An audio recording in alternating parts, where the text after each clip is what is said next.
Welcome to the channel.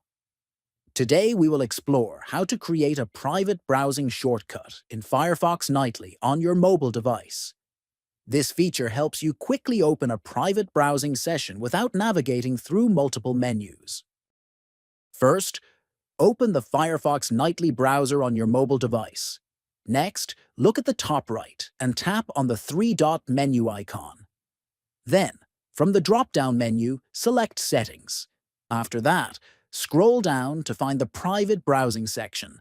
Next, tap on Private Browsing to open the options.